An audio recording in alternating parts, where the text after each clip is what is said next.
அனைவருக்கும் வணக்கம். இந்த நிகழ்வில் நினைவுகள் என்ற பொருளில் என்னுடைய சில கருத்துக்களையும் எண்ணங்களையும் அனுபவங்களையும் பகிர்ந்து கொள்ள விளைகின்றேன்.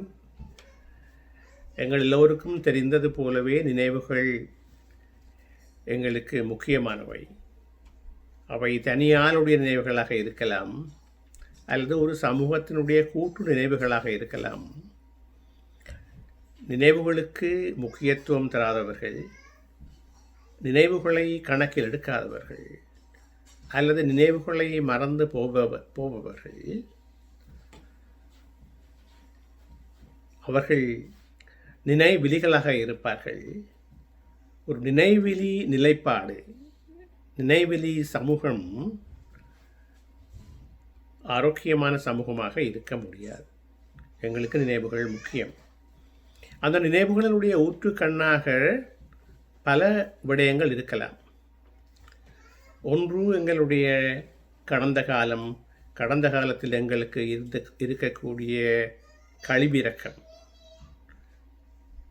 இரண்டாவது, கடந்த காலத்தில் எங்களுக்கு நடந்த அநியாயங்கள், கொடுமைகள், காயங்கள், இனப்படுகொலை போன்றவை. மூன்றாவது, ஒரு சிறிய நினைவு பற்றிய எங்களுடைய கற்பனைகள், புனைவுகள், அந்த சிறிய நினைவை வைத்துக்கொண்டு நாங்கள் எழுப்பக்கூடிய மகிழ்ச்சி, களிப்பு, கோபம், தாபம் போன்றவை. அடுத்ததாக, நினைவுகளை பற்றி பேசுகிற பொழுது நாங்கள் வரலாற்றை பற்றியும் பேச வேண்டியிருக்கும்.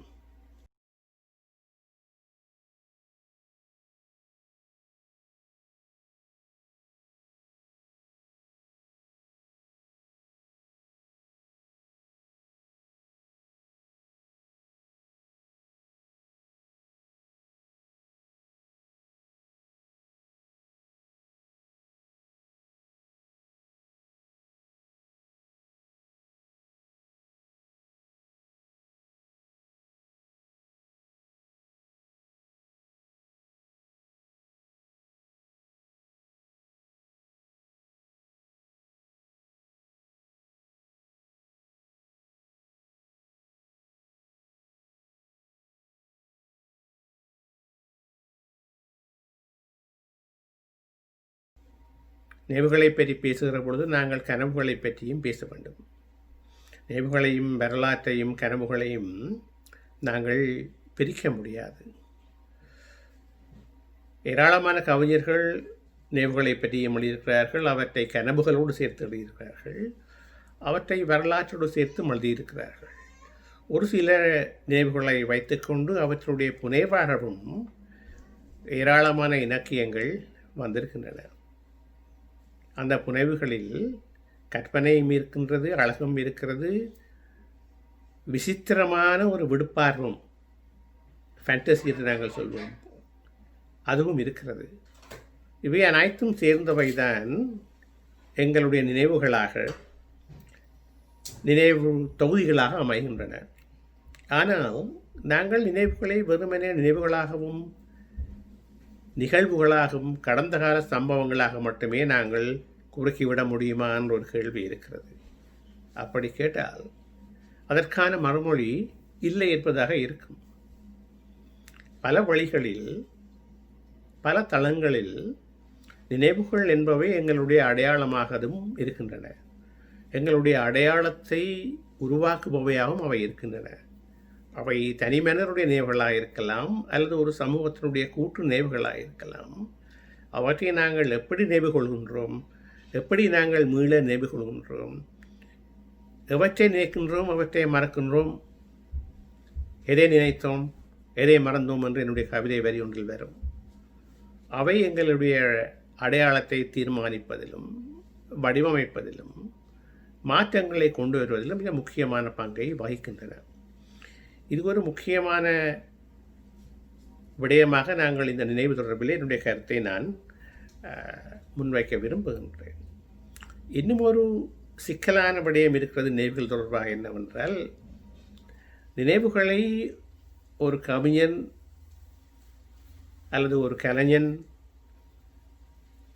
எழுதுவதும் சிந்திப்பதும் பதிவு செய்வதும் வேறு வகையானது. ஒரு வரலாற்றாசிரியர் அதனை எழுதுவதும் பதிவு செய்வதும் வேறுபட்டது. ஒரு சமூகவியலாளர் அல்லது சமூக விஞ்ஞானத்தை தங்களுடைய சிறப்பான துறைகளாக வைத்திருப்பவர்கள் அவர்கள் இந்த நிகழ்வுகளை பற்றி பேசுவதும் அது வேறுபட்டது. ஒரு வாதத்துக்காக இலக்கியவாதிகளுக்கு இலக்கிய கற்பனை படிமங்கள் வழியாக அவர்கள் தங்களுடைய நிகழ்வுகளை பார்க்கிறார்கள் என்று சொல்லலாம். வரலாற்று ஆசிரியர்கள் தங்களுடைய வரலாற்று கற்பனை படிமங்கள் ஊடாக நினைவுகளை எழுதுகிறார்கள், பார்க்கிறார்கள் என்று நாங்கள் சொல்லலாம். ஆனால் இந்த பார்வைகளுக்கு இடையிலே ஒரு அடிப்படையான வேறுபாடு இருக்கிறது. கவிஞர்களும் கலைஞர்களும் பார்க்கிற கற்பனை படிமம் வரலாறு சார்ந்தும் நிகழ்வுகள் சார்ந்தும் நினைவுகள் சார்ந்தும் வேறுபட்டவை. அது எவ்வாறு வேறுபட்டவை என்று சொன்னால், வரலாற்று ஆசிரியர்களும் சமூக விஞ்ஞானிகளும் நினைவுகளை பற்றி பேசுகிற பொழுது அவற்றை எழுதுகிற பொழுது பதிவு செய்கிற பொழுது அவர்கள் அதை ஒரு கதையாடலாக எழுதுகிறார்கள், நிகழ்வு கோர்வைகளாக எழுதுகிறார்கள். அந்த கதையாடல்கள் அல்லது எடுத்துரைப்பு, இந்த நெரட்டிவ்னு சொல்வார்கள், இந்த எடுத்துரைப்பு தான் அவர்களுடைய மூலமாக இருக்கிறது. வரலாற்று ஆசிரியர்களும் சரி சமூக விஞ்ஞானிகளும் சரி நினைவுகளை பற்றி பேசுகிற பொழுது இந்த எடுத்துரைப்புகளில் இருந்து அவர்கள் தேடுகின்ற அவர்களை கட்டியெழுப்புகின்ற அல்லது நாங்கள் சமூக விஞ்ஞானிகளிடமும் வரலாற்று ஆசிரியரிடம் எதிர்பார்க்கிற அம்சம் என்னவென்றால், நீங்கள் அந்த நிகழ்வுகளை எழுதுகிறீர்கள், அந்த நிகழ்வுக்கு பின்னால் இருக்கக்கூடிய ஒரு பரந்துபட்ட ஒட்டுமொத்தமான நிகழ்வுகளையும் முக்கியமான அம்சங்களையும் கொண்டு வர பார்க்கிறீர்கள். அது ரெக்கார்ட், அது பதிவு, ஆதாரம் சார்ந்தது. நீங்கள் நினைவுக்கு போனாலும் அது ஆதாரம் சார்ந்தது. அதில் கவிஞர்கள் நினைவுகளை எழுதுகிற பொழுது அப்படியானதாக இருக்க வேண்டும் என்று கட்டாயம் இல்லை. அவருடைய நினைவுகளில் வேறு எந்த விதமான தரவுகளும் ஆதாரங்களும் இல்லாத போது அவர்களுடைய கற்பனை படிமங்கள் சார்ந்த நினைவுகளை நாங்கள் எடுத்துக்கொள்ளலாம். ஆனால் கலைஞர்களும் கவிஞர்களும் எழுதுகிற பொழுது அங்கே படிமங்கள், கற்பனை, உணர்வு, உணர்ச்சி சார்ந்த பல்வேறுபட்ட அம்சங்கள் கூடாக அவர்கள் அதனை எழுதுகிறார்கள். அதை நாங்கள் பதிவு செய்கிறார்னு சொல்ல முடியாது. அந்த எழுத்து கட்டாயமாக எடுத்துரைப்பாக இருக்க வேண்டும் என்று நாங்கள் எதிர்பார்க்க முடியாது. இந்த அடிப்படை படிமமும் கற்பனையும் தான் ஒரு வரலாற்றாசிரியரையும் ஒரு சமூக விஞ்ஞானியையும் ஒரு கவிஞனையும் ஓவிய கலைஞனையும் வேறுபடுத்துவது. இது எங்களுக்கு மிகவும் முக்கியமான ஒரு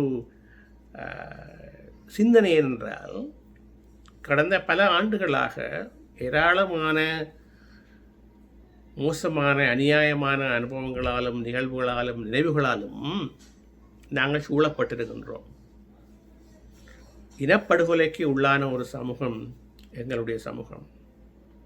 இந்த இனப்படுகொலையை வரலாற்றாளர்களும் சமூக விஞ்ஞானிகளும் எழுதுகிற போல ஒரு கவிஞன், ஒரு ஓவியன், ஒரு கலைஞர் எழுத மாட்டார். சாட்சியங்களையும் ஆதாரங்களையும் சான்றுகளையும் மற்றவர்கள் கேட்பார்கள். வரலாற்று ஆசிரியன் கேட்பான், சமூக விஞ்ஞானி கேட்பான், ஒரு சமூகவியலாளர் கேட்கிறார். அந்த சாட்சியங்களும் சான்றுகளும் உங்களுக்கு கவிதையிலும் ஓவியங்களிலும் வருகிற பொழுது அது பல்வேறுபட்ட பணிமாடங்கள் கொண்டதாக வருகிறது. அவற்றை மற்றவர்கள் ஏற்றுக்கொள்கிறார்களா இல்லையா என்பதில் எங்களுக்கு சிக்கல். இந்த இரண்டு வகையான பதிவுகளுக்கும் இடையிலே மிக அடிப்படையிலான வேறுபாடு இருக்கிறது. அந்த வேறுபாட்டையும் அதனுடைய இந்த முக்கியமான படிமங்களையும் நாங்கள் கவனத்தில் எடுக்க வேண்டும். அதே நேரம் ஒரு குறிப்பான அனுபவத்தை அல்லது நிகழ்வை அல்லது சம்பவத்தை மட்டும் வைத்துக்கொண்டு ஒரு கவிதை எழுதுகிற பொழுது, அல்லது நாங்கள் ஒரு ஓவியத்தை கிறுகிற பொழுது, அல்லது ஒரு நாடகத்தை, திரைநாடகத்தை, திரைப்படத்தை நாங்கள் உருவாக்குகிற பொழுது, அந்த கலைஞர்களுக்கும் சில சங்கடங்கள் இருக்கத்தான் செய்யும். நாங்கள் எல்லாவற்றையும் கட்டாயமாக பதிவு செய்ய வேண்டும் என்று இல்லை. அதே நேரம் அந்த குறிப்பிட்ட சம்பவம், நிகழ்வு அல்லது நினைவு அல்லது அனுபவம் எழுப்பக்கூடிய அல்லது அதுக்கான சில தரவுகள் இருக்கின்றன. அவை எல்லாவற்றையும், அந்த தரவுகள் எல்லாவற்றையும் நாங்கள் எங்களுடைய படைப்புகள் கொண்டு வருவோம் அல்லது கொண்டு வர வேண்டும் என்றும் மற்றவர்கள் எதிர்பார்க்க முடியாது. அதில் எங்களுக்கு ஒரு தேர்வு வருகிறது. அந்த தேர்வு அந்த கணம் சார்ந்து சம்மந்தப்பட்டது, எங்களுடைய அனுபவம் சம்மந்தப்பட்டது. நாங்கள் உடனே எழுதுகிறோமா அல்லது நாங்கள் 50, 10, 15, 20 வருடங்களுக்கு பிறகு எழுதுகிறோமா என்பது பல்வேறுபட்ட விடயங்கள் இருக்கின்றன. இதனை பற்றி நான் திருப்பி யோசித்த பொழுது, கடந்த 40 ஆண்டுகளாக நான் எழுதியிருக்கிற பல கவிதைகள், ஏராளமான கவிதைகள் நினைவு சார்ந்தவையாகத்தான் இருக்கின்றன. அது 1979ஆம் ஆண்டு வடமாகாணத்தில் பயங்கரவாத தடைச்சட்டமும் அவசரகால சட்டமும் பிறப்பிக்கப்பட்டு நடைமுறை செய்யப்பட்டு 1979 ஜூலை மாதமாக இருக்கலாம், அல்லது அதற்கு முன்பாக கைதடியில் இந்த சாதி வறியர்களால் எரித்து கொளுத்தப்பட்ட வயல்வெளிகள், தாழ்த்தப்பட்ட மக்களுடைய வயல்வெளிகளை பற்றி கைதடி 79 என்று நான் எழுதின ஒரு கவிதை இருக்கிறது. அதுக்கு அந்த ஆண்டும் போடப்பட்டிருக்கிறது. அதுபோல் மே மாதம் 21ஆம் தேதி 1986 என்றொரு கவிதைக்கு தலைப்பு இருக்கிறது. அது மிகவும் குறிப்பாகத்தான் இருக்கிறது. ஆனால் அந்த மே 21, 1986 யாழ்ப்பாணத்தில் இருந்த குண்டு வீச்சை பற்றிய பதிவு அது. ஆனால் அந்த தேதிக்கு மட்டும் அந்த அனுபவங்களை நாங்கள் குறுக்கி பார்க்க விட முடியாதபடியில் தான் அது எழுதியிருக்கிறேன். இதுபோல ஜூலை படுகொலைகள், இயக்க மோதல்கள், ராஜீவ்காந்தி ஜே.ஆர். ஜெயவர்தன ஒப்பந்தம் போன்ற பல்வேறுபட்ட வரலாற்று நிகழ்வுகளையும் நினைவுகளையும் பற்றிய கவிதைகள் நூற்றுக்கணக்கில் என்னுடைய தொகுதிகளில் இருக்கின்றன. ஆனால் இந்த நிகழ்வுக்காக அந்த கவிதைகளை திருப்பி வாசித்த பொழுது எனக்கு மனதில் தோன்றுவது என்னவென்று சொன்னால், ஒரு வகையில் அது வரலாற்றினுடைய சாட்சியமாக அவை இருக்கின்றன. ஒரு வகையில் வரலாற்றை அந்த கணத்தோடு அவை பதிவு செய்கின்றன. ஆனால் அவை அத்தோடு மட்டும் நின்று விடுவதில்லை. அந்த அனுபவ பதிவிலிருந்தும் அந்த வரலாற்று நினைவிலிருந்தும் அது புதிய புதிய வேறுபட்ட அனுபவங்களையும் படிவங்களையும் கிளப்புகிறது. அந்த நிகழ்வை பற்றி மட்டுமே அது பேசவில்லை. அந்த நிகழ்வு நடந்த அந்த நாள், மாதம் அல்லது ஆண்டு அங்கே உங்களுக்கு தெரிவிக்கப்படுகிறது. அந்த இடத்தில் அதற்கு ஒரு வரலாற்று தன்மை இருக்கிறது. அந்த இடத்தில் அதுக்கு ஒரு சாட்சியம் இருக்கிறது. வேறு நிறைய எந்த சாட்சியங்களும் இல்லாத நேரங்களில் இலக்கியம் சாட்சியமாக வருகிறது. இலக்கிய சாட்சிகள் அதற்கு ஒரு தனி வகையான ஒரு சிறப்பிடம் இருக்கிறது. அந்த வகையில் ஒரு பெரிய அகன்ற கேள்வியை நாங்கள் எழுப்புகிற பொழுது, இந்த இலக்கிய சாட்சியங்களையும் கவிதா சாட்சியங்களையும் ஐக்கிய நாடுகள் அவை ஏற்றுக்கொள்ளப் போவதில்லை, சட்டம் ஏற்றுக்கொள்ளப் போவதில்லை, மனித உரிமைவாதிகள் ஏற்றுக்கொள்ளப் போவதில்லை. ஏனென்றால் ஒன்று அவர்களுடைய கற்பனை படிவங்களும் அவர்கள் சார்ந்த துறைகள் எழுப்பக்கூடிய தரக்கூடிய எல்லைப்பாடுகளும் மிகுந்த சங்கடத்தை தருபவை. அவை ஒற்றை பரிமாணம் கொண்டவை. ஆனால் இலக்கியமும் கலையும் ஓவியங்களும் கவிதையும் 3 பரிமாணங்களை கொண்டவை, 3 பரிமாணங்களை கொண்டவை. இன்னும் சொல்லப்போனால் அவற்றை விட இன்னும் அதிகமான மேலதிகமான பரிமாணங்களையும் அவைகள் எழுப்பக்கூடியவை. அந்த அடிப்படையில்தான் நினைவுகளை கலைஞர்கள் கொண்டு வருவதற்கும் எழுப்புவதற்கும் விரிவாக்குவதற்கும் எங்கள் முன் தருவதற்கும் படைப்பதற்கும் முடியாத வேறுபாடு மற்ற சமூக விஞ்ஞானங்களோ வேறு எந்த ஆய்வுத்துறையோ அறிவுத்துறை இருந்தாலும் அவற்றை விட இது மிக வேறுபட்ட ஒரு தளத்தில் இயங்குகிறது. அறிவியலும் வரலாறும் தரக்கூடிய கட்டியெழுப்பக்கூடிய உண்மைகள் வேறு. ஆனால் கலையும் கவிதையும்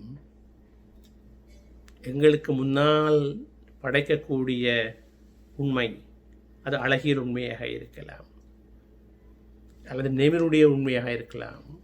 அது வேறு. இரண்டும் வேறு வேறு. இந்த வேறுபாட்டின் முரண்பாட்டிலும் கயிறெழுப்பிலும் தான் ஒரு சமூகத்தினுடைய முன்னோக்கிய பாய்ச்சல் இருக்கிறது. நன்றி.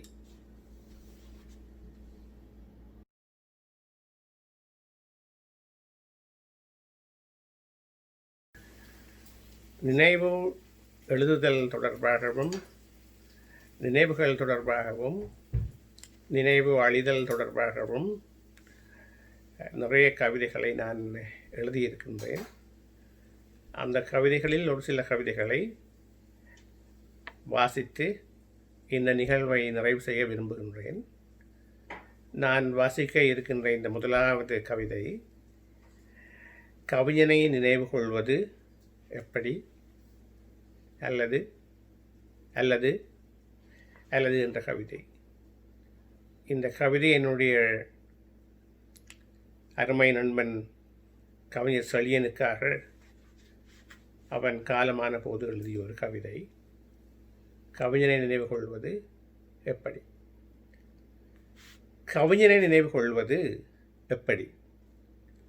உண்மையான மனிதன் அவன்தான் என்பதை நீங்கள் உய்த்து உணரும் பொழுதிலா, அல்லது இரண்டு சில்லும் வடித்து சிதறிய பின் கல் பரவி கிடக்கும் ஒழுங்கையில் வெறுங்காலோடு சைக்கிளை தள்ளி கொண்டு வருகையில் சிகரெட் பற்ற வைக்க முடியவில்லை என்று அவனுக்கு ஆதங்கம் ஏற்பட்ட பொழுதிலா, அல்லது அக்கினி நட்சத்திரம் எரித்த பிற்பாடு எஞ்சியிருக்கும் முருங்கைக்காய் போன்ற உடலில் தசையை விட மயிர்கள் எழுச்சி பெற்றிருந்த காலங்களில் ஓர்மையும் விட்டுக்கொடாமையும் தோள் துவண்டாலும் துப்பாக்கியை சுமந்தே தீர்வது என்ற உறுதியில் நடந்த கால்களையா, அல்லது மழை தாரைகளுக்கு இடையில் நனையாமல் நடந்து போவது எப்படி என்று கற்றுத்தந்த நாட்களையா, அல்லது வீட்டின் துளசி மாடத்தின் பின்புறம் காதலில் செய்ய தவறிவிட்ட எல்லா பாவங்களை நினைவு கொண்டு காதலின் அடிவயிற்றை முத்தமிட்ட போது திருட்டுத்தனமாக எட்டி பார்த்த நள்ளிரவின் கொள்ளிக்கண்ணனுக்கு AK-47 அதனை காட்டிய கதையா, அல்லது வன்னி பெருங்காட்டில் ஒருவருமே பெயரறியாத மரத்தின் கீழ் வெறுங்கையோடு நின்ற உன்னுடைய தோழனை அவர்கள் புன்னகையோடு சுட்டு கொன்ற அதனை கேள்விப்பட்டு அந்த நேரம் உனது முகத்தில் படத்த ஆற்றாமையின் படர்கூடுகளையா, அல்லது அநியாயமான வீரச்சாவை விட வாழ்தலே போராட்டத்தின் மையக்கண் என்று இடைவிடாது ஒலித்த உன் குரலையா? கொலைகாரர்கள் பட்டினத்தை சூழ்ந்து விட்டார்கள். நண்பர்கள் தோழர்களின் சிதைகள் ஆங்காங்கே எரிகின்றன. தப்பிச் செல்வதற்கென எஞ்சியிருக்கின்ற ஒரே ஒரு பாதையும் அடைக்கப்பட்டு விட்டது. அரை நாளும் இனி எங்களுக்கு கிடைக்காது அந்த நிலை. நீ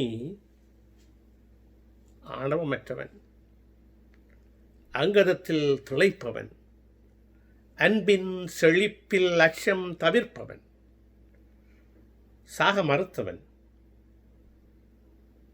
அன்று பத்திரமாக அனுப்பி வைத்தோம். அந்த பெரும் பொழுதுக்கு இன்று வரையும் முடிவு கிடையாது. கவிஞனை நினைவு கொள்வது எப்படி? களிப்பும் கேளிக்கையும் தீவிர உரையாடலும் உயிரேற்றிய அவனுடைய வீட்டு வரவேற்பறையில் நண்பர்களுடைய குரல்கள் இப்போது இல்லை. எல்லோரும் தொலைவு கொண்டு போய்விட்டார்கள்.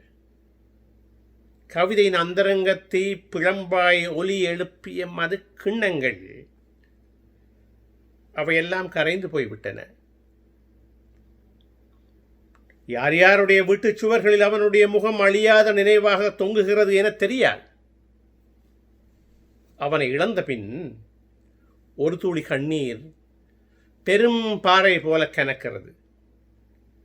விரியாத மயில் தொகை போல அவனுடைய நினைவு, கவிஞனுடைய நினைவுகள் எல்லா அறைகளிலும் மாறி மாறி உழல்கின்றன. சரிதான், போய்விட்ட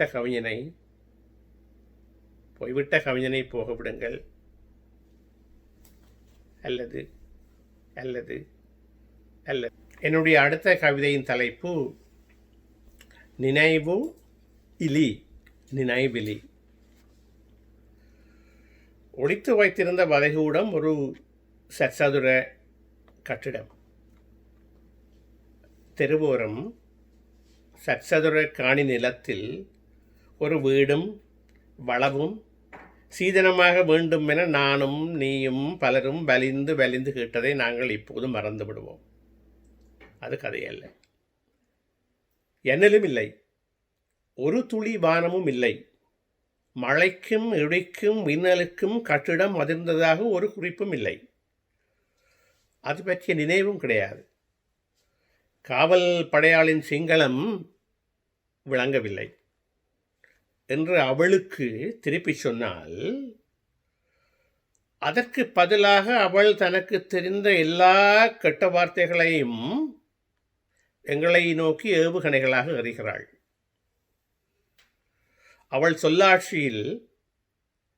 அவளுடைய சொல்லாட்சியில் எனது கவிதைகள் நேரே கல்லறைக்கு போகின்றன. அவளுக்கு ஒருமை, பெண்மை, ஆண்பால், பெண்பால், பலர்பாலன எதுவுமே தெரியாது. அதில் வியப்பும் இல்லை. காவல் பெண். அவள் நம்பாரில்லை என்பது உங்களுக்கு சொல்லித் தருகிற சூத்திரமும் அல்ல. எங்களுக்கு முன்னே எங்களுடைய உணவு தட்டில் சிறுநீர் கழிக்கிறாள். குழம்பும் சொதியும் இன்னும் நீரால் ஆகிய குழம்பும் சொதியும்.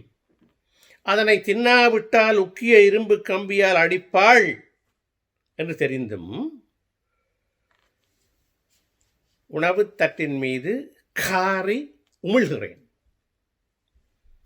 முட்டாள்தனமும் அகங்காரமும் உணர்ச்சி புயலும் சேர்ந்து ஒரு கொண்டாடப்படாத மாவீரம் இதுதான் என்பது எங்களுக்கு தெரிந்ததுதான். இருந்தாலும் இது அவலச்சிறை, சுரி சேறு அல்ல தாமரை மலர்வதற்கு. நெஞ்சே நினைவிலிக்கு வாழ்வு இல்லை. நெஞ்சே நினைவிலிக்கு வாழ்வு இல்லை. இந்த கவிதை என்னுடைய அன்புக்குரிய கவிஞர் சண்முகம் சிவலிங்கம் அவர்களுடைய நினைவாக எழுதிய கவிதை. அவரை நாங்கள் சசி என்று அன்புடன் அழைப்போம். சசிக்கு சிதற்று குலைந்த இதயத்தின் பெரும் துடிப்பு 3ஆம் யாமத்தில் என்னை எழுப்பியது. முகமும் நினைவும் வியர்வையில் நனைய தலைமாட்டில் எப்பொழுதும் இருக்கின்ற நைட்ரோ கிளிசரினை பற்றுகிறேன். அது சிவப்பு நிறம். உன்னுடையதும் சிவப்பு நிறமா சசி? நேற்றிரவு தூரத்தில் இறைகிற கடல் இல்லை, வியப்பு இல்லை. பரல் கற்களின் மீது சொற்களற்று புரண்டு செல்லும் சிற்றாறு இல்லை. கலவி முடிந்தபின் தூக்கத்தில் துவண்டிருக்கும் அவள் மீது நீ வீசி எறிந்த சாரம் இன்றைக்கு கவிதைக்குள் ஒளிந்து விட்டது. மகனின் இருமல் என்று போய் நீண்ட நாளாகிவிட்டது. அவனை கொண்டு போன காற்றும் நெருப்பும் உன் வாயிலுக்கும் வராது. படையினர் மட்டுமே கேலிச் சிரிப்புடன் அலையும் நடு இரவில் மெல்லிய சாராய மணத்துடன் தெருவிலிருந்து ஒழுங்கைக்குள் திரும்புகிறது ஒரு சைக்கிள். அதில் நீ இல்லை. நீ நினைவு தொடர்பாக இந்த நிகழ்வில் நான் வாசிக்க இருக்கின்ற கடைசி கவிதை இதுதான். இதனுடைய தலைப்பு புதைகுழி. ஏன் தெரியாது என்று கேட்க வேண்டாம், ஏன் மறந்தீர் என்றும் கேட்க வேண்டாம், ஏன் எழுதவில்லை என்று கேட்க வேண்டாம். அவரவர் நினைவு அவரவர்க்கே, அவரவர் நினைவு அவரவர்க்கே. சாட்சியமற்ற வெளி.